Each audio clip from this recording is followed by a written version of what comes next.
ನಮಸ್ತೆ ಫ್ರೆಂಡ್ಸ್, ಇವತ್ತು ನಾವು ಪತ್ರೊಡೆ ಮಾಡುವ. ತುಂಬ ಆರೋಗ್ಯಕರವಾದ ಪತ್ರೊಡೆ ಮಾಡಲಿಕ್ಕೆ ನಮಗೆ ಕೆಸುವಿನ ಎಲೆ ಬೇಕು. ಕೆಸುವಿನ ಎಲೆಯನ್ನು ವರ್ಷಕ್ಕೊಮ್ಮೆ ಆದರೂ ತಿನ್ನಬೇಕಂತೆ. ಅದು ನಮ್ಮ ಹೊಟ್ಟೆಯಲ್ಲಿ ಏನಾದರೂ ಕೂದಲೆಲ್ಲ ಸೇರಿಕೊಂಡಿದ್ರೆ ಅದನ್ನು ಕ್ಲೀನ್ ಮಾಡ್ತದೆ ಅಂತ ಹೇಳ್ತಾರೆ. ಇದರಲ್ಲಿ ಕೆಂಪು ದಂಟಿದ್ದು ಮತ್ತು ಹಸಿರು ದಂಟಿದ್ದು ಇದೆ. ಕೆಂಪು ದಂಟಿದ್ದು ಸ್ವಲ್ಪ ತುರಿಕೆ ಜಾಸ್ತಿ, ಅದಕ್ಕೆ ಹುಳಿ ಎಲ್ಲ ಸ್ವಲ್ಪ ಜಾಸ್ತಿ ಹಾಕಿ ಮಾಡಬೇಕು. ನಾನಿಲ್ಲಿ ಹಸಿರು ದಂಟು ತಗೊಂಡಿದ್ದೇನೆ. ನಾನಿಲ್ಲಿ ಒಂದು 15 ಕೆಸುವಿನ ಎಲೆ ತಗೊಂಡಿದ್ದೇನೆ. ಮತ್ತು ಅದಕ್ಕೆ ಮಿಕ್ಸ್ ಮಾಡಲಿಕ್ಕೆ ನಾನು ಸ್ವಲ್ಪ ತಜಂಕು ಸೊಪ್ಪು ತಗೊಳ್ತೇನೆ. ಯಾಕಂದರೆ ಕೆಸುವಿನ ಎಲೆ ತುಂಬ ಉಷ್ಣ, ತಜಂಕು ತುಂಬ ತಂಪು. ಅದನ್ನೆರಡನ್ನು ಮಿಕ್ಸ್ ಮಾಡಿದರೆ ಚೆನ್ನಾಗಿರ್ತದೆ. ಇದೆರಡು ಎಲೆಯನ್ನು ನಾನು ಚಿಕ್ಕ ಚಿಕ್ಕದಾಗಿ ಕಟ್ ಮಾಡಿಟ್ಕೊಂಡಿದ್ದೇನೆ.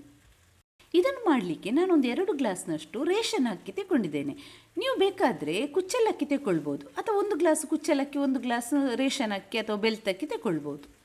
ಅಕ್ಕಿಯನ್ನು ಚೆನ್ನಾಗಿ ತೊಳೆದು ಒಂದು 6 ಗಂಟೆಗಳ ಕಾಲ ನೆನೆ ಹಾಕಿರಬೇಕು. ಒಂದು ದೊಡ್ಡ ನಿಂಬೆಹಣ್ಣು ಗಾತ್ರದ ಹುಣಸೆ ಹಣ್ಣು ಮತ್ತು ಒಂದು ದೊಡ್ಡ ಸ್ಪೂನ್ನಷ್ಟು ಉಪ್ಪು ತಗೊಂಡಿದ್ದೇನೆ.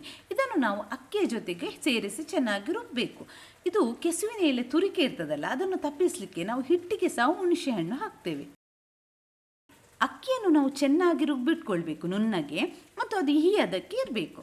ಈಗ ರುಬ್ಬಿಟ್ಕೊಂಡಂತಹ ಅಕ್ಕಿ ಹಿಟ್ಟಿಗೆ ನಾವು ರೆಡಿ ಮಾಡಿಟ್ಕೊಂಡಂತಹ ಕೆಸುವಿನ ಎಲೆಯನ್ನು ಹಾಕಿ ಚೆನ್ನಾಗಿ ಮಿಕ್ಸ್ ಮಾಡಬೇಕು.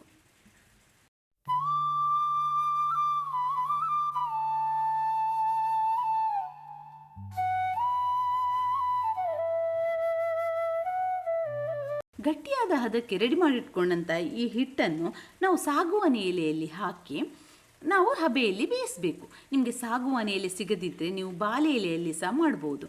ಬಾಳೆ ಎಲೆ ಕೂಡ ಸಿಗದಿದ್ದರೆ ನೀವು ಒಂದು ಪ್ಲೇಟಲ್ಲಿ ಈ ರುಬ್ಬಿಟ್ಕೊಂಡಂಥ ಹಿಟ್ಟನ್ನು ಹೊಯ್ದು ಅದನ್ನು ಕೂಡ ಹಬೆಯಲ್ಲಿ ಬೇಯಿಸಿ ಮಾಡ್ಬೋದು.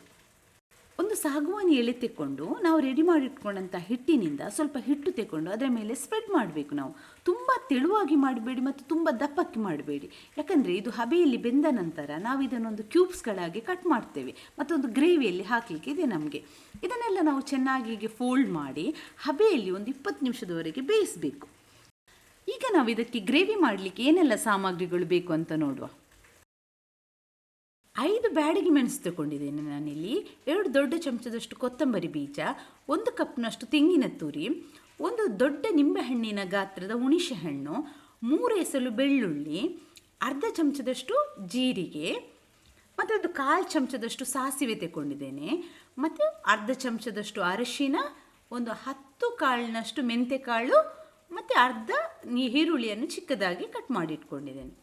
ಇವೆಲ್ಲವನ್ನು ಒಂದು ಮಿಕ್ಸಿ ಜಾರಲ್ಲಿ ಹಾಕಿ ಸ್ವಲ್ಪ ನೀರು ಸೇರಿಸಿ ನಾವು ಚೆನ್ನಾಗಿ ನುಣ್ಣಗೆ ರುಬ್ಬಿ ರೆಡಿ ಮಾಡಿಟ್ಕೊಳ್ಳುವ. ನಾವು ಹಬೆಯಲ್ಲಿ ಬೇಯಲಿಕ್ಕಿಟ್ಟ ಪತ್ರೊಡೆ ಈಗ ರೆಡಿಯಾಗಿದೆ.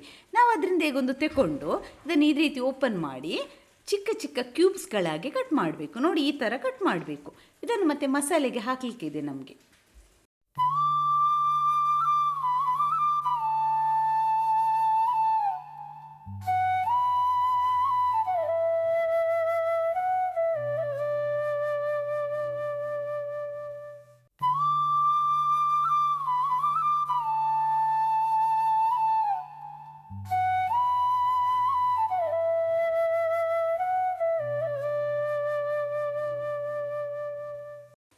ಹೀಗೆ ಎಲ್ಲವನ್ನು ಕಟ್ ಮಾಡಿ ರೆಡಿ ಮಾಡಿಟ್ಕೊಳ್ಳಿ.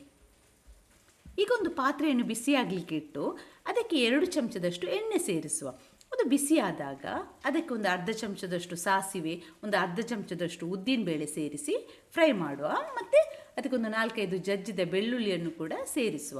ಅದನ್ನು ಫ್ರೈ ಮಾಡ್ತಾ ಅದಕ್ಕೆ ನಾವು ಚಿಕ್ಕದಾಗಿ ಹೆಚ್ಚಿಟ್ಕೊಂಡಂತಹ ಒಂದು ಆನಿಯನನ್ನು ಸೇರಿಸಿ ಚೆನ್ನಾಗಿ ಫ್ರೈ ಮಾಡುವ.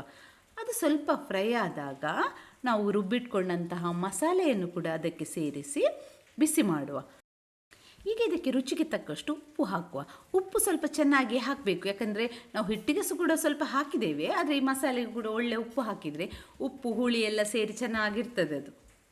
ಈಗ ನಮ್ಮ ಗ್ರೇವಿ ಕುದೀತಾ ಇರುವಾಗ ಒಂದು ಸ್ವಲ್ಪ ಕುದಿಬೇಕು. ಹಾಗೆ ಕುದೀತಾ ಇರುವಾಗ ಅದಕ್ಕೆ ನಾವು ರೆಡಿ ಮಾಡಿಟ್ಕೊಂಡಂತಹ ಪತ್ರೊಡೆ ಕ್ಯೂಬ್ಸನ್ನು ಇದಕ್ಕೆ ಹಾಕಬೇಕು ಮತ್ತು ಚೆನ್ನಾಗಿ ಮಿಕ್ಸ್ ಮಾಡಬೇಕು. ಉಪ್ಪು ಕೂಡ ಬೇಕಾದರೆ ಇನ್ನೊಮ್ಮೆ ಇಲ್ಲಿ ನೋಡ್ಬೋದು ನಾವು. ಮತ್ತು ಇದನ್ನು ಹಾಗೆ ಮುಚ್ಚಿಟ್ಟು ಒಂದು 10 ನಿಮಿಷಗಳ ಕಾಲ ಬೇಯಿಸಿದರೆ ಬಿಸಿ ಬಿಸಿಯಾದ ರುಚಿಯಾದ ಪತ್ರೊಡೆ ರೆಡಿ.